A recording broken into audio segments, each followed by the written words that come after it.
बिस्मिल्लाहिर्रहमानिर्रहीम। नाज़रीन, मैं इकबाल सुबहानी आपसे मुखातिब हूँ। आज सियालकोट के अंदर पाकिस्तान तहरीक इंसाफ का जलसा होने जा रहा था, जो आज शाम को मुतवक्के था।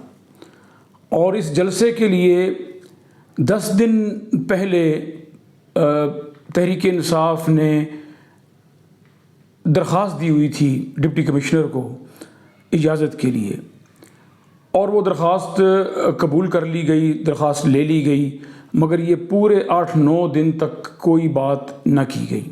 अब अचानक कल से ये वावेला, या 2 दिन से ये वावेला किया जा रहा है कि ये जगह जो है जलसे के लिए मुनासिब नहीं है। चूँकि ये जगह मसीह बरादरी की है, प्राइवेट लैंड है, तो उनको एतराज़ है, तो इसलिए ये जलसा नहीं हो सकता। अब ऐसे टाइम के ऊपर कि जब जलसे की तैयारियां हो चुकी हैं, वहाँ पर कुर्सियां लग चुकी हैं, स्टेज सज चुका है, सब कुछ हो चुका है, तो अब अचानक ये बात करना कि ये जगह जलसे के लिए मुनासिब नहीं और मसीही बरादरी को उसके ऊपर एतराज़ है, ये एक झूठ के अलावा और कुछ भी नहीं हो सकता। ये एक खौफ की अलामत के अलावा कुछ भी नहीं हो सकता। पाकिस्तान तहरीक इंसाफ के मर्दान के जलसे, जेलम के जलसे, अटक के जलसे, मियाँ वाली के जलसे के बाद अब ये खौफ इन पर तारी हो चुका है, और ये काफ़ी दिनों से ये प्लान कर रहे हैं कि अब इसको किस तरीके से बाय फोर्स अब इस काम को रोका जाए।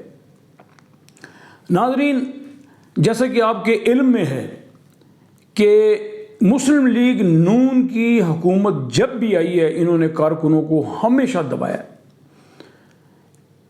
मॉडल टाउन का वाक़या आपके सामने है।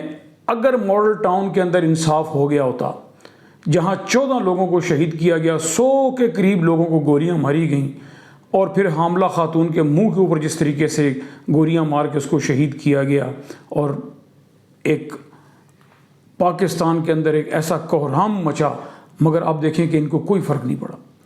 3 साल से इनका केस मॉडल टाउन वाला स्टे के ऊपर है। अगर इंसाफ के तकाजे पूरे होते, अगर इनको सज़ा मिल जाती, तो मैं नहीं समझता कि आज ये कारकुनों के ऊपर लाठी चार्ज, आंसू गैस और कैदोबंद की सोबतों की तरफ फिर ये जाते। कभी भी ऐसा ना करते, चूँकि पाकिस्तान के अंदर, इनकी हुकूमत के अंदर कभी भी इंसाफ लोगों को नहीं मिला, और इन्होंने हमेशा फस्ताई हथकंडे इस्तेमाल करके और लोगों के अंदर खौफ और राज फैला कर अपनी हुकूमतों को चलाया।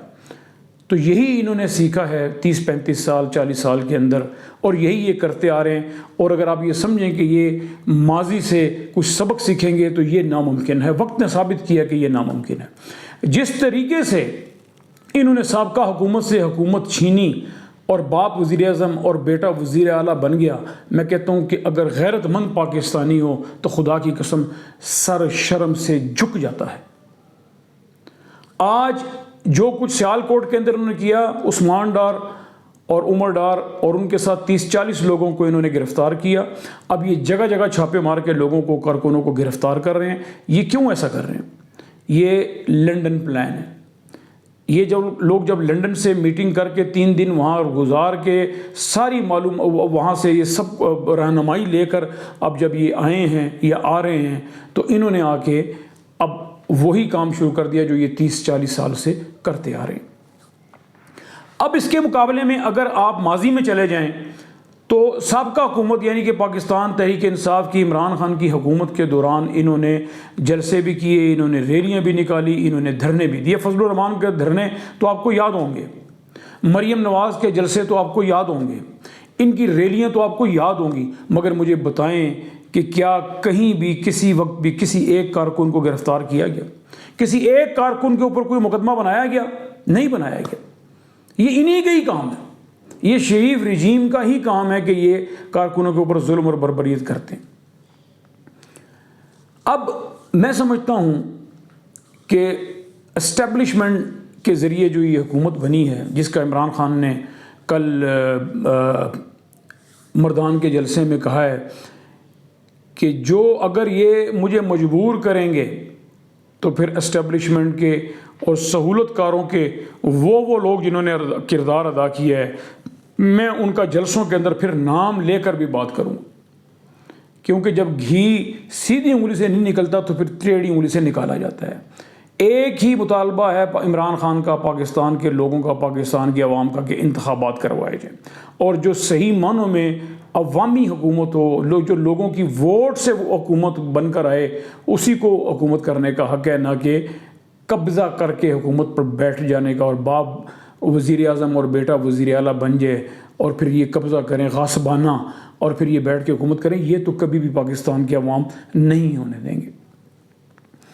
मैं आज के इस वीडियो वीलॉग के ज़रिए मैं PTI के कारकुनों को कहता हूँ, मैं इमरान खान साहब को एक मशवरा भी देना चाहता हूँ, और वो मेरा मशवरा ये है कि इमरान खान साहब, आज आपने सियालकोट ज़रूर जाना है और आपने वहाँ जलसा तो करना ही करना है, लेकिन मैं कहता हूँ कि आप अभी एक ऐलान करें और अपील करें, हुक्म दें पूरे सियालकोट और उसके गिरद नवा की आवाम को कि वो सियालकोट पहुँचे।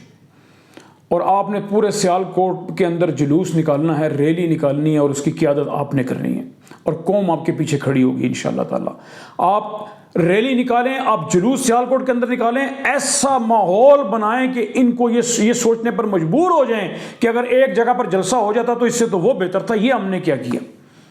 ये गंद करने के बाद कहते हैं कि भाई हमने ये किया, कि अब ये हुकूमत लेने के बाद अब ये सोच रहे हैं कि हम कहाँ फंस गए।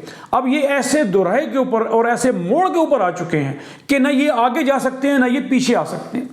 जरदारी तो किसी हाल में नहीं चाहता कि इलेक्शन हो।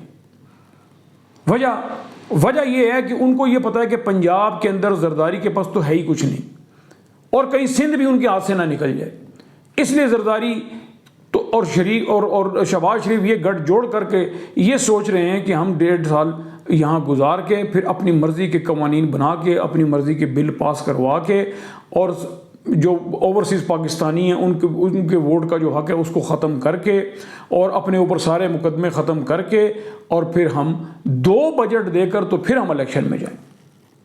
और जब तक जो इमरान खान के लिए जो आवाम निकली हुई है, हो सकता है कि 1.5 साल के अंदर इनका ये जो जोश है ये भी ख़त्म हो जाएगा। तो ये सोचकर जरदारी जो है वो तो कभी भी किसी भी हाल में वो नहीं चाहेगा कि इंतखाबात में वो जाएं। मॉडल टाउन का वाक़या मैंने जैसे पहले कहा कि अगर उसके ऊपर इंसाफ हुआ होता तो ज़रूर ये घबराते इस किस्म के इक़दाम करने से। मईशत का क्या हाल हो गया, डॉलर कहाँ पर चला गया, मईशत ज़बू आली का शिकार है। क्या मुझे बताएं कि ऐसे हालात के अंदर जबकि पाकिस्तान के अंदर मईशत डामाडोल है, पाकिस्तान के अंदर स्टेबिलिटी नहीं है, इस्तेहकाम नहीं है, सियासी इस्तेहकाम नहीं है, अमन व अमान को ये खुद दाव पे लगा रहे हैं, तो हुकूमत जब मईशत की इस कदर बुरी हालत हो तो फिर हुकूमतें मुल्क के हालात को ख़राब नहीं करती। इमरान खान तो जलसों में सिर्फ ये बताना चाह रहा है कि कैसे अवाम उसके साथ खड़ी है और वो पुरअमन जलसे कर रहा है। कहीं पर अभी तक जितने भी जलसे किए गए कहीं पर कोई खुदा न खास्ता कोई नाखुशगवार वाक़या PTI के कारकुनों की तरफ से नहीं हुआ, ना कहीं पर कोई तोड़ फोड़ हुई है।